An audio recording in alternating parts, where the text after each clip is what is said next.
Jadi kalau sholat belum khusyuk, zikir kolbunya belum jalan, zikir masih kemana-mana, carilah guru yang bisa membimbing zikir. Sekarang sudah banyak, guru-gurunya sudah banyak. Siapakah yang masuk surga tanpa hisab dan azab? Lalu dijawablah, nah ini yang paling penting. Ini bukan untuk menyindir kelompok manapun. Humul ladzina la yarqun wa la yastarqun wa la yatatayyarun wa ala rabbihim yatawakkalun.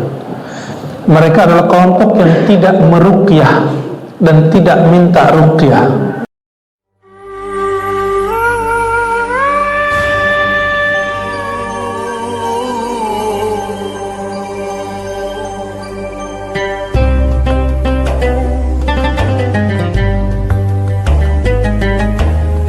Sebabnya baginda Nabi Muhammad SAW mengatakan 70.000 golongan masuk surga tanpa hisab dan azab. Salah satunya nggak doyan ke pengobatan yang tidak syar'i. Ya, sering datang kepada pengobatan yang tidak syar'i, ya siap-siap kolbunya nggak akan selamat. Dan itu penyakit. Setiap kali sakit horor, ya, mengaitkan dengan magic, mistis. Surat Ali Imran surat 3 159, fa idza azamta fatawakkal 'ala Allah.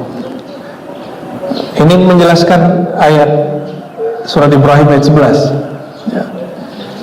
Jika engkau telah mantap, telah yakin, azam, ya, telah berazam, telah yakin, fatawakkal 'ala Allah. Barulah engkau berserah diri kepada Allah. Ya. Ini sebagai contoh begini. Mungkinkah kita misalnya ketua panitia, ketua suatu organisasi pembina, mungkinkah kita menyerahkan tugas-tugas kepada orang yang kita nggak percaya? Mungkin nggak? Nggak mungkin. Maka kita harus percaya dulu. Inilah kata Nabi SAW, ya, idza aradallahu bi imamin khairan ja'ala lahu waziran salihan. Hadis Imam Nasai. Jika Allah menginginkan kebaikan bagi seorang pemimpin, pemimpin apa aja, ya, termasuk rumah tangga, kampung, RT, RW, sampai ke negara, maka ja'ala lahu waziran salihan. Allah jadikan bagi dia wazir, orang yang mewakili dia, orang yang membantu dia, tim dia, orang-orang yang saleh. Saleh itu cocok. Bukan soleh itu banyak sholat. Soleh bahasa Arab itu munasib, ya, orangnya sesuai. Lalu surat At-Talaq, wa may yatawakkal 'ala Allah fa huwa hasbu, dan ayat-ayat yang lain, ya, siapa yang tawakal cukup Allah bagi dia. Inilah maqam Sayyidina Abi Bakar ketika ditanya. Jadi beliau ini menyerahkan semua hartanya kepada baginda Rasulullah SAW. Lalu baginda Rasulullah SAW balik bertanya, ya Abu Bakar, ma tarakta li alik, ya, apa yang kau tinggalkan untuk keluargamu? Apa jawaban beliau? Allah dan Rasulnya. Ini gampang dikalamkan, tapi mudah dijalani. Yang ngeluarin dikit aja kita ribet, gimana ngeluarin yang banyak, ya. Lalu beliau masuk. Nah, kalau tadi yakin tawakal, sekarang diberikan ciri-ciri orang tawakal. Ciri-ciri orang tawakal itu pasti orang beriman, yang mana jika disebut nama Allah, ya, surah Al-Anfal ayat 2, surat Al-Anfal ini, innamal mu'minun, sesungguhnya yang disebut beriman itu hanya pakai innama, ya. Idza dzukirallah, jika disebut nama Allah, wajilat qulubuhum, qalbunya bergetar. Dzukira dalam bahasa Arab itu ada orang yang mengajarkannya, disebut syekh talqin, guru yang mentalkinkan nama Allah. Kalau di masa sahabat ya Rasulullah SAW.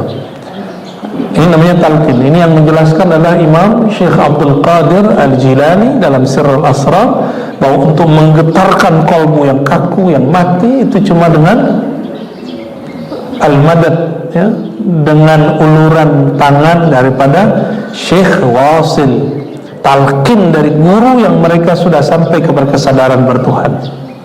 Jadi kalau sholat belum khusyuk, zikir kolbunya belum jalan, zikir masih kemana-mana, carilah guru yang bisa membimbing zikir. Sekarang sudah banyak, guru-gurunya sudah banyak. Wa idza tuliyat alaihim ayatu zadatuhum imana, ini sudah kita fahami, dibacakan ayat.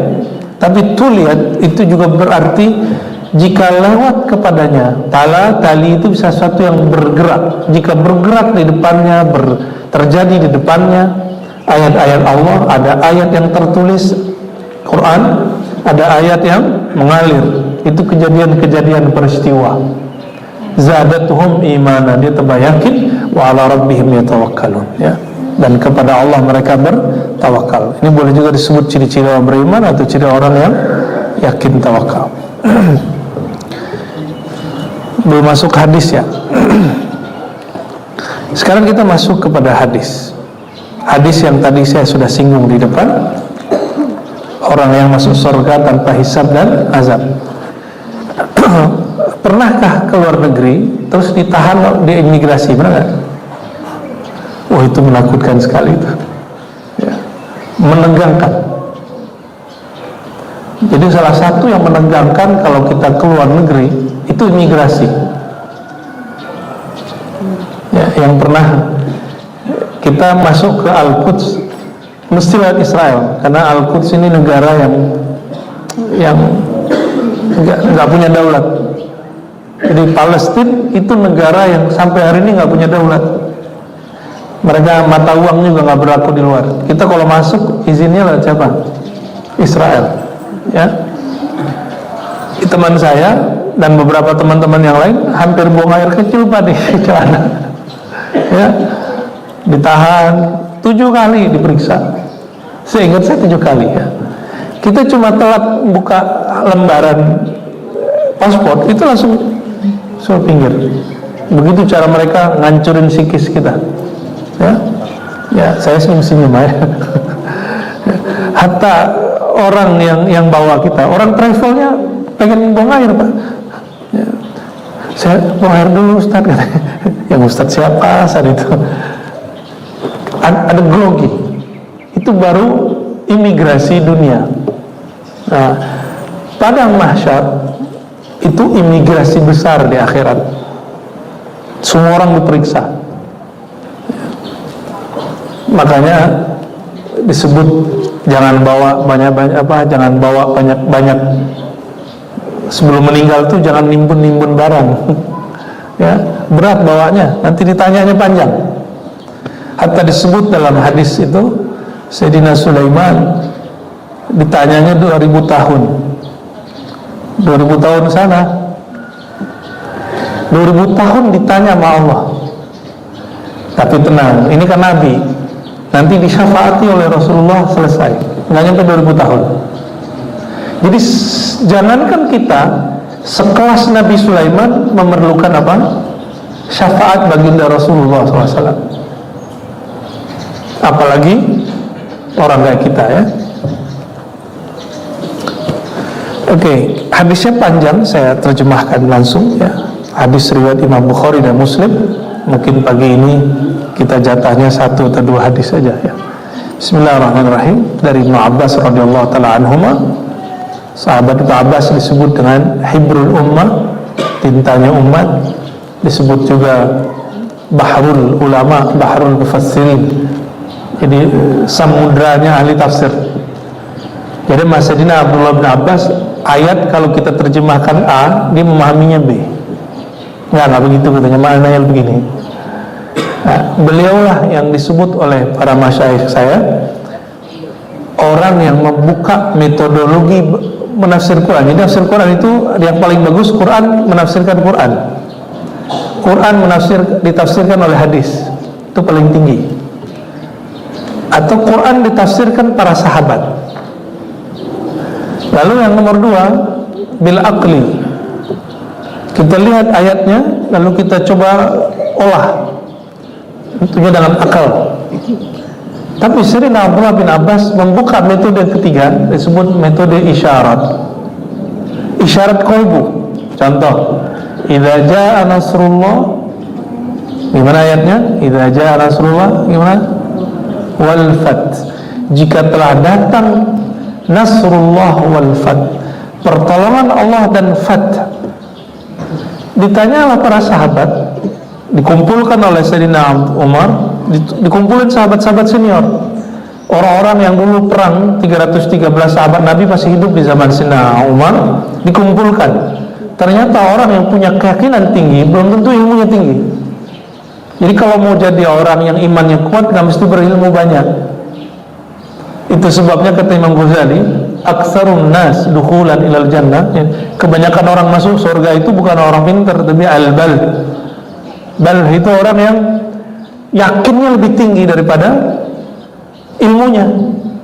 Dan ini terbukti. Sayyidina Umar kumpulkan sahabat, dibacain ayat idza jaa nasrullah wal fath sampai akhir ayat. Akhir ayat apa kata para sahabat? Itu ayat menjelaskan tentang jika kemenangan datang maka banyak-banyak istighfar dan tasbih. Kata Sayyidina Umar, itu gue juga tahu. Yang lain ada nggak? Yang lain macam-macam, semuanya menjelaskan yang harfiah, terjemahan harfiah. Dipanggillah bocah kecil yang kemudian diejek, ngapain kamu ajak Abdullah bin Abbas? Kata Sayyidina Umar, tunggu aja, ntar kamu lihat ini dia siapa. Anak kecil tapi anak muda tapi ruhaninya tua. Ditanya, ya Abdullah bin Abbas, apa makna ayat ini? Jika pertolongan Allah datang, kemenangan datang, ya, lalu kamu melihat banyak orang masuk Islam, maka banyak-banyaklah minta ampun kepada Allah dan bertasbih. Bertasbih minta ampun. Apa maknanya wahai Abdullah bin Abbas? Apa kata beliau? Mautu Rasulullah sallallahu alaihi wasallam. Wafatnya baginda Rasulullah sallallahu alaihi wasallam. Siapa yang ngajar Abdul Abbas? Sayyidina Abu Bakar As-Siddiq. Yang pertama mengatakan itu Sayyidina Abu Bakar As-Siddiq. Apa coba hubungannya ayat ini dengan kematian atau wafatnya baginda Nabi Muhammad SAW? Kan nggak ada. Dari mana orang tahu itu? Isyarat qalbu. Maka menerjemah Quran, nah ini kepakarannya Pak Haji nih, ya, karena ngajarnya di PT IKI soalnya. Sama, saya IKI sama berarti ya. Bedanya beliau megang bagian itulah ya. Jadi ketika orang menafsir, itu nggak cukup hanya menafsir harfiah letterlek. Kalau menafsir harfiah, Al-Quran jadi hambar. Sedangkan Quran itu diturunkan kepada baginda Rasulullah SAW ke dalam qalbu. Berarti kalau ingin menjadi pewaris Rasulullah dalam bab Quran, bacalah Quran dengan qalbu. Nah, jadi kalian kalau ngapal Quran jangan beban ya, yang santri ini mesti semangat ngapalin Quran itu. Lalu belajarnya harus sayang, cinta sama gurunya, baru nanti cinta sama ilmunya. Insya Allah. Apa kata Sayyidina Abdullah bin Abbas? Qala Rasulullah SAW, Nabi bersabda, uridat alayya al-umam fara'aitun nabiyya wa ma'ahu ruhaid.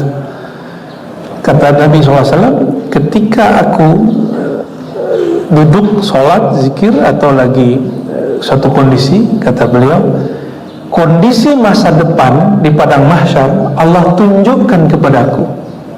Jadi Nabi SAW masih di sini, tapi rohaninya sudah nyampe ke depan. Jadi kalau orang menyebut ada dunia paralel apa, itu nggak ada apa-apanya dibandingin Rasulullah SAW ya. Rasul, kalau ada sekarang mesin waktu itulah Rasulullah SAW. Maka orang yang memegang ajaran baginda Rasulullah SAW, zahir dan batin, bukan hanya zahirnya. Kalau hanya memegang zahirnya jadi beban. Beragama itu jadi beban. Tapi peganglah zahir dan batinnya, maka Rasulullah akan jadi mesin waktu. Orang-orang ini rohaninya akan diperjalankan sampai ke depan. Mi'raj rohani namanya. Jadi kenapa orang-orang hari ini tidak banyak mengalami pengalaman batiniah, rohaniah? Karena dia memegang ilmu Rasulullah hanya zahirnya. Coba pegang zahir dan batin. Nah, Rasulullah SAW mengatakan, uridat alayya al-umam, diperlihatkan kepadaku kondisi umat-umat terdahulu, termasuk kita. Fara'aitun nabiyya wa ma'ahu ruhaid. Nanti di akhir zaman di akhirat, jangankan akhir zaman ini, akhiratnya Nabi tembus. Berarti yang sekarang Nabi udah lihat belum? Ini jamaah pagi duduk begini, Nabi sudah lihat belum? Sudah lihat semua. Karena jangankan ini, kejadian alam setelah ini pun Nabi sudah lihat. Maka kata Abu Yasaid Muhammad al-Maliki, Nabi SAW qad ra'akum. Ya, Nabi kira-kira begitu kalau diterjemahkan. Nabi itu sudah melihat kalian. Kenapa? Diperlihatkan Allah Subhanahu wa ta'ala. Ya, jadi orang-orang yang ngaji hadis Nabi, ngaji Qur'annya Nabi, itu sudah diperlihatkan oleh Allah Subhanahu wa ta'ala. Ya. Semoga Rasulullah SAW melihat kita tersenyum dan ridha. Amin ya rabbal alamin. Di akhir masa nanti akhirat, ada Nabi, di belakangnya pengikutnya cuma ruhaid itu nggak nyampe 20, cuma belasan. Wan nabi wa ma'ur rajul wa rajulan. Ada nabi, pengikutnya cuma 3 orang, rajul wa rajulan, 1 sama 2 3 berarti ya. Wan nabi laisa ma'u ahad. Ada nabi nggak punya pengikut, ustadz nggak punya jamaah. Ada nggak kejadiannya dar? Ada nanti. Itu nabi nggak punya jamaah, bisa jadi dia ditolak, bisa jadi dia cuma nabi bukan rasul. Dia nabi yang kemudian sendiri aja, ya, atau nabi yang melarikan diri dari kaumnya, bisa jadi, ya, atau nabi yang dikubur oleh kaumnya seperti kejadian Khalid bin Sinan yang dikubur, kata dia kepada kaumnya, oke, saya ikuti mau kalian, gitu. Kubur aku sore ini, besok pagi tolong dibangkitkan lagi. Ternyata kaumnya main tipu muslihat. Nabinya dikubur sore, besok pagi, dan sampai hari ini nggak pernah dibangkit. Kata Nabi SAW, ya, itu Nabi Khalid masih hidup di alam kubur. Jadi orang-orang yang ingin belajar mau komunikasi alam kubur mesti lewat mengenal ilmu Nabi Allah Khalid, ya. Nah, itu yang dipunyai oleh Sayyidina Umar, Sayyidina Ali, Sayyidina Utsman. Itu sahabat-sahabat punya ilmu Sayyidina Khalid, ya. Maka beliau-beliau ini bisa ngintip-ngintip orang yang dalam kubur biiznillah, dengan izin dari Allah Subhanahu wa ta'ala, ya. Ngintip, ya, bukan ngelihat langsung, bukan. Apakah lewat mimpi, lewat zikir, lewat koneksi batin, wallahu a'lam bishawab, ya. Wan nabi, ya, laisa ma'ahu ahad idh rufi'a li sawadun azim fazanantu annahum ummati. Lalu ditunjukkan kepadaku ada sawadun azim, ada suatu kelompok umat yang banyak sekali, ya, sejauh mata memandang itu masih mereka. Fazanantu annahum ummati. Lalu Nabi Muhammad SAW merasa sedikit, kalau kita nyebut KR gitu, ya, aku kira itu umatku. Faqila li unzur ila al-ufuq aba. Faqila li hadha Musa wa qawmu. Wahai Muhammad, itu bukan umatmu, itu Nabi Musa dan umatnya. Ini Nabi yang terbanyak umatnya setelah Nabi Muhammad SAW, itu Nabi Musa. Walakin unzur ila al-ufuq, tapi lihatlah ke ufuk, ujung sana, bukan yang di tempat yang tinggi. Idrufiya, dari tempat yang tinggi. Di ufuk sana, ufuk itu sejauh mata memandang, bagian timur kah, bagian barat kah, bagian manapun, yang kita lihat garis itu, garis, kalau kita di padang pasir bisa ngelihat kan, atau di tepi pantai bisa lihat, itu namanya ufuk, ya, pojok-pojoknya alam, kira-kira begitu. Fanazartu fa idza sawadun azim, tiba-tiba lebih banyak lagi daripada umat Nabi Musa. Apa kata Nabi SAW? Faqila li, lalu ada yang berkata kepadaku, unzur ilal ufuqil akhar. Itu kelompok banyak. Terus apa kata malaikatnya? Kamu lihat bagian ufuk yang satu lagi. Ufuk yang satu lagi disuruh semua penjuru. Ternyata jumlahnya berkali lipat daripada jumlah umat Sayyidina Musa. Faqila li hadhihi ummatuk. Itu yang di ufuk sana, yang di ufuk sana, yang di ufuk sana, itu umatmu semua. Semoga di ufuk-ufuk itu ada kita. Dan di ufuk sana itu, kalau para nabi di depan, belakangnya umatnya, ya.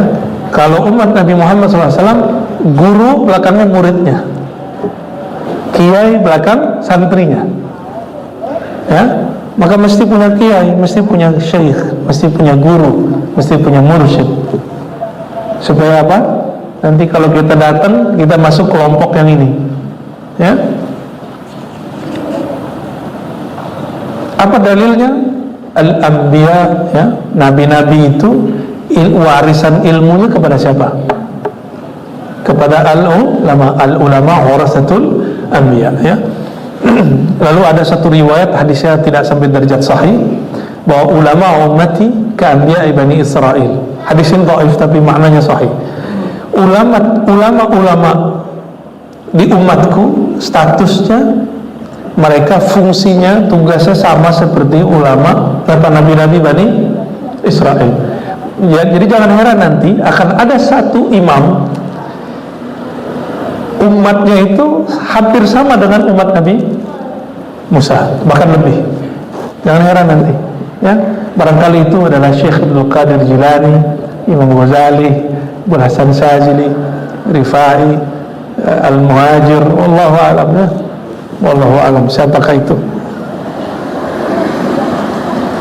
Lalu Nabi SAW dikabarkan, hadhi ummatuka wa ma'hum, di antara umatmu yang semua itu, yang miliaran itu, 70,000, 70,000, yadkhuluna al-jannah bighairi hisabin wala azab, masuk surga tanpa hisab, tidak diperiksa, wala azab, tidak disiksa.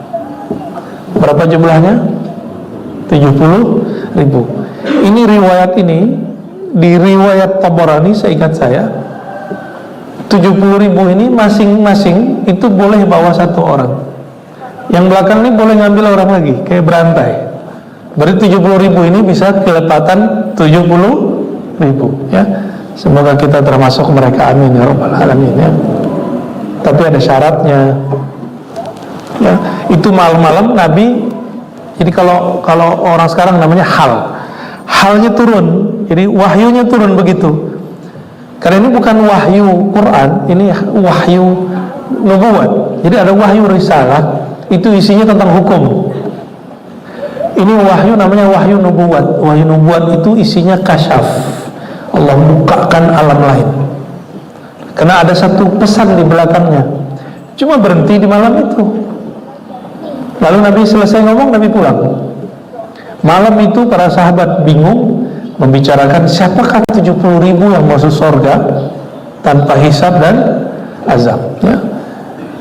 Pagi-pagi ternyata sahabat banyak yang belum tidur. Fakhadha, ya. Lalu mereka sibuk mendiskusikan bab ini, ya. Ini dalil oleh sebagian ulama boleh malam hari tidak tidur untuk mutola'ah, ya.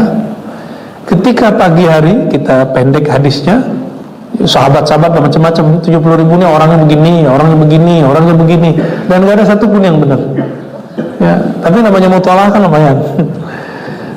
Nah, ini santri, nanti ada masa kalian mesti ngurangin tidur, ya.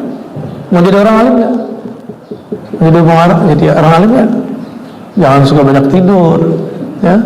Orang alim itu kata Imam Suyuti, menjadi alim bukan dengan ngorok. Jadi alim itu gimana? Bisahari fis sahuri, dengan begadang di waktu orang sedang tidur di waktu sahur. Begadang ngapain? Bukan nongkrong-nongkrong gak jelas, mutola'ah, ya. Jadi ilmu itu bukan coba saya bisa seperti Ustadz Fulan, seperti Kiai Fulan, gak begitu. Al ilmu bita'allumi, ilmu itu orang belajar. Jadi ilmu begini gak bisa pakai laduni, Pak. Mau wali 1000 kali gak bisa baca kitab ini, ya. Mau walinya tembus alam akhirat, kalau dia nggak ngaji bahasa Arab nggak bisa baca kitab ini, mesti dia ngaji. Al ilmu innama, bahkan disebutkan innamal ilmu bita'allum, itu hadis didukul oleh Imam Bukhari di judul bab Sungguh hanyalah ilmu itu kalau kamu belajar, bukan lewat tirakat, enggak. Saya diem, konsentrasi, merem gitu nggak bisa. Yang begini matanya harus melek. Kalau yang merem-merem itu latihan batin. Itu ada lagi, itu thariqah. Kalau yang begini mesti dilatih secara intelektual, ya. Ini santri-santri nih, termasuk bapak-bapak. Ya, coba kalau saya dulu ngaji kan gitu kan, itu kan pengandai-andai. Kata Imam Suyuti, al-ilmu laisa bilau walaita. Ilmu itu bukan kamu ngomong seandainya. Udah masih ada umur, hadiri majelis yang ngaji kitab. Ini kitab ini kan dikaji di pesantren. Sekarang kita bawa ke masjid kan enak tuh, nggak perlu bawa SPP kan, nggak perlu riyadhah. Oh dulu kita riyadhah tuh makannya makan apa coba? Lele nggak bertulang, tau nggak? Terong. Tapi sehat. Ternyata itu sekarang makanan orang kaya. Itu ubi, favorit kita itu ya. Ubi jalar, singkong, masya Allah. Nikmatnya. Mentong-mentong makan mie. Ya. Tapi kalau makan mie hafalannya pasti kurang. Karena itu zat kimianya lebih dahsyat daripada anggur yang dijauhi oleh Imam Sufyan Ats-Tsauri, Imam Zuhri. Imam-imam ini ditaruh di depannya anggur nggak mau dimakan, ditaruh depannya madu baru dimakan, baru dia minum. Lalu besok ditanya, kenapa engkau tidak konsumsi ini? Wah Tuan Syekh, jawabannya ini buah kimiawinya tinggi. Kalau bahasa sekarang ibarat dapat melemahkan hafalanku. Maka ciki-ciki itu kurangin ya, ciki-ciki minuman yang ya soda ya merusak gitu ya Pak Dokter ya. Apalagi yang pengawet itu semua merusak kita. Jadi ustadz itu justru modalnya ringan karena dia nggak banyak jajan. Ya, makanannya alami gitu. Tapi lihat nanti di saat orang-orang pada sakit-sakit dia sehat. Ya, mumpung belum telat, di rumahnya coba biasain konsumsi yang kukus-kukusan itu. Dulu imam-imam begitu. Kami 40 hari riyadhah itu nggak makan bernyawa Pak. Itu cuma ya tadi lele tak bertulang itu. Lele tak bertulang, makan pisang pun dikurangi karena vitamin C-nya tinggi, asam lambung. Kita kurangi, kita makannya ala kadarnya. Bahkan saya mempraktekkan beberapa waktu cuma makan kurma dan air putih. Kurma, air putih. Ya, saya nggak sebut itu tirakat mutih enggak, tapi itu cara untuk melatih diri. Sejak saat itu makan apa aja oke. Kita nggak mantang lagi makan ini dan itu kecuali yang berbumbu yang parah. Justru yang berbumbu yang parah kita nggak suka. Ya, nanti santri-santri coba praktekin itu. Ya, semoga nanti Senin Kemisnya berlanjut, nanti ada namanya kalau di musim-musim tentu fami bisyauqin. Ya Pak Kiai ya. Fami bisyauqin mengkhatamkan Quran dengan huruf fa mi bi syauqin, fa Fatihah, mim Al-Maidah. Jadi hari ini dari Fatihah sampai Al-Maidah. Nah, nanti semoga nanti beliau pilihkan harinya. Beliau ini kan sudah biasa tirakat dulu, cuma sekarang sudah sukses ya. Jadi nggak perlu tirakat lagi. Kata Imam Junaid, Imam Abu Yazid dan imam lain, seandainya santri murid melihat kita sekarang yang sudah ndut-ndut ini, kata para kiai itu, mereka tazandaku akan zindik, dikira menjadi wali Allah itu, jadi kiai, jadi syekh itu cukup dengan nongkrong-nongkrong, ngopi-ngopi, jalan-jalan, ziarah gitu dong. Enggak.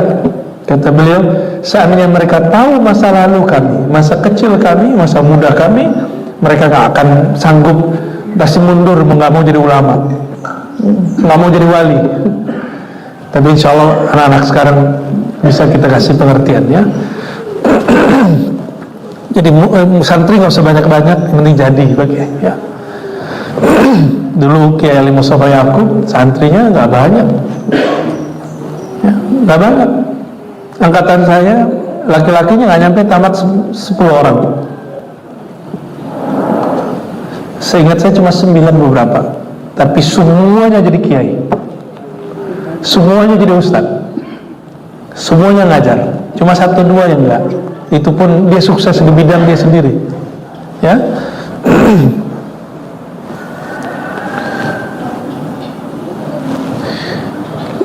Pagi-pagi hari Nabi tanya kepada sahabat yang sudah bermutalaah malam hari, yang begadang, "Malladzi tahuduna fi?" Apa yang sedang kalian bincangkan? Ya, ini bukan mereka debat, tapi mereka sedang tukar pikiran, ya, muzakarah.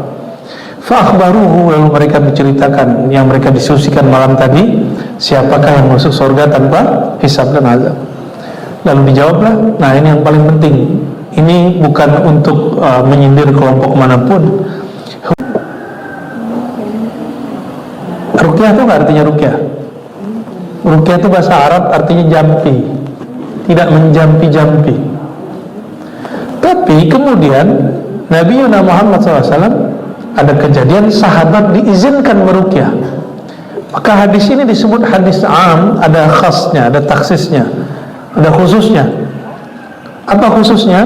Di hadis Imam Muslim dikatakan, la ba'sa birruqa ma lam yakun fihi syirkun. Boleh-boleh saja meruqyah, diruqyah selama tidak ada syirik di dalamnya. Ya, dan ini menjadi hukum, termasuk hukum buat raja, buat tulisan-tulisan itu, ya. Jadi jangan dikit-dikit sakit kepala datang ke ahli ruqyah, itu nggak benar, ya. Itu otak-otak perdukunan itu. Nah, ustadznya juga jangan horor. Wah, kamu kayak dikirim orang nih, ya. Orang begitu sadar nggak sadar masuk namanya syirik khafi, syirik yang halus di dalam kalbu dia. Oleh karenanya orang yang ruqyah ini hilanglah tawakal dari dalam kalbunya, karena syirik itu masuk keluar masuk. Ini rumah nih, kenapa? Wah, kayaknya dikirim tetangga nih. Tuh, nggak usah gitu-gitu amat lah, ya. Itu mau sihir apa aja, baca ayat kursi, gagal itu. Emang di rumah tuh nggak ada baca ayat kursi, nggak ada baca qul a'udzu birabbil falaq dan nas. Emang lebih sakti dukun daripada Quran? Hah? Terus kok masih takut disihir orang, dikirimin orang? Nggak usah takut, baca aja ayat kursi tiap hari. Bahkan kalau versi riwayat yang kita dapat, Nabi SAW mengajarkan ayat kursi setiap ada sholat. Dalam hadis Nasai, Nabi baca qul a'udzu birabbil falaq dan nas setiap ada sholat. Mau tidur bahkan Nabi baca lagi. Masih takut? Nabi pernah disihir sampai turun qul a'udzu birabbil falaq dan nas, nggak ada lagi sihir yang nembus ke beliau. Kalau nggak bisa menjaga diri, nanti kena juga. Wala yatatayyarun, tidak percaya dengan ramalan, ya. Wa ala rabbihim yatawakkalun, intinya satu, mereka bertawakal kepada Allah. Jadi mau masuk surga tanpa hisab, tanpa azab, jalannya cuma satu, thariqatut tawakkul, jalan bertawakal kepada Allah. Dan tawakal itu mesti memunculkan kepercayaan dan taslim, berserah diri kepada Allah Subhanahu wa taala. Dimulai dengan percaya kepada guru dan taslim kepada ilmu guru, baru orang mungkin percaya kepada Allah Subhanahu wa taala, ya. Jangan sampai kemudian ada murid ngomong gini, kalau guru saya salah, saya akan tinggalkan. Wah, lebih ngerti dia daripada gurunya. Ini kalimat seakan benar, tapi itu su'ul adab. Itu adab yang buruk, muncul pada santri-santri yang tidak belajar cara beradab kepada masyayikh, guru-guru, ya. Ada yang nanya gini sama saya, ya. Ini sering, ya. Ustaz, Buya, bolehkah kita menasihati guru? Ya salah. Guru mau dinasihati terima aja, cuma pada adab santri itu nggak benar. Rasulullah pernah nggak dinasihati sahabat? Enggak. Yang ada itu bab musyawarah. Di bab musyawarah, para sahabat punya ide disampaikan di hadapan Nabi, bukan menasihati Nabi, bukan mengkritisi Nabi. Maka kata nasihat yang di hadis itu lain, ya. Ad-dinun nasiha, agama itu nasihat, tapi bukan nasihat bahasa Indonesia. Dalam bahasa Indonesia nasihat itu kritik, dan tidak mungkin ada sahabat mengkritik Nabi SAW kecuali Khawarij. Khawarij itu kelompok ekstrim. Maka jika ada guru, ya, punya murid, muridnya kritis, mengkritisi gurunya, ya siap-siap majelis Anda akan bermasalah, ya. Mesti ajarkan muridnya beradab. Kecuali bab lagi bermusyawarah, itu baru murid boleh ngasih masukan. Jadi pada diri si ustadz, siapapun kritik dia boleh, si kiai. Tapi kalau santrinya yang menganggap dia murid dia, nah ini hati-hati, ya. Banyak orang di situ kena. Nah, di penutup hadis, faqama Ukasyah bin Mihsan al-Asadi, berdirilah Ukasyah. Inilah satu-satunya hadis yang sahih mengenai profil Ukasyah, yang paling sahih, ya.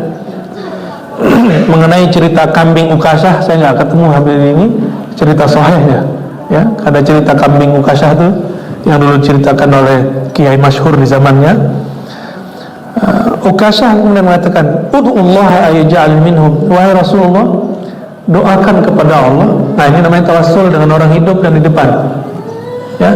Wahai Rasulullah, doakan aku semoga termasuk orang yang masuk surga tanpa hisab dan azab. Ini cerdas nih Ukasyah. Faqala anta minhum. Lalu Rasulullah mengatakan, engkau bagian dari mereka, ya. Faqama rajulun akhar, tiba-tiba yang lain mau ikut juga. Wahai Rasulullah, saya dong. Apa kata Nabi? Sabaqaka Ukasyah. Ukasyah telah dahulu. Ini maksudnya apa ini? Masuk surga ini bisa daftar-daftaran gitu ya? Gitu gak maksudnya? Nah, Rasulullah itu apa kata beliau? Biyadi mafatihul jannah. Di tanganku ada kunci-kunci surga. Ketika ilmu ini dibuka, yang pertama kali nyambut siapa? Ukasyah. Lalu ditutup, lalu muncul orang lain minta, ini udah ditutup, maka disebut sabaqaka Ukasyah. Ini bab nubuat. Bab nubuat itu disitulah syafaat-syafaat spesial yang telah didahulukan di dunia. Ini yang sir ini diberikan ke Abu Bakar, maka beliau nama Siddiq. Umar maka disebut muhaddatsun, bisa dialog dengan alam rohani. Utsman disebut dua cahaya. Sayyidina Ali disebut pintunya ilmu. Itu bab-bab ini, bab-bab ini semua, ya. Dan itu semua orang dapat, ya. Nah, itu sebabnya kalau ada mursyid syekh meninggal, dia nggak ngangkat pengganti, ya mungkin dia nggak dapat isyarat di masa hidupnya, ya. Nah, lalu ada kejadian, ya, seorang mursyid di tempat saya mau meninggal, dia panggil muridnya, tolong jawab ijazah saya, tapi syaratnya kamu lakukan ini. Dia masih pakai pikiran logika dia, nggak patuh sama gurunya, nggak taslim. Dia percaya ilmunya tapi nggak taslim, nggak patuh. Dia mikir, masa sih? Akhirnya dia nggak mau terima. Karena dia nggak mau terima, sekarang ilmu gurunya putus dan dia meninggal, gurunya meninggal, ilmunya nggak ada yang nyambung. Akibat tidak tasdik dan taslim. Bapak Ibu, saudara-saudari, santri-santri Najah yang berkah Allah, itulah hadis tentang yakin dan tawakal, bahwa mahar masuk surga tanpa hisab dan azab adalah bertawakal. Dan orang yang paling tawakal adalah baginda Nabi Muhammad SAW, lalu pewaris-pewaris beliau. Semoga Allah menjadikan kita bagian dari mereka. Amin ya rabbal alamin. Ala hazina wa likulli natin salihah. Al-Fatihah.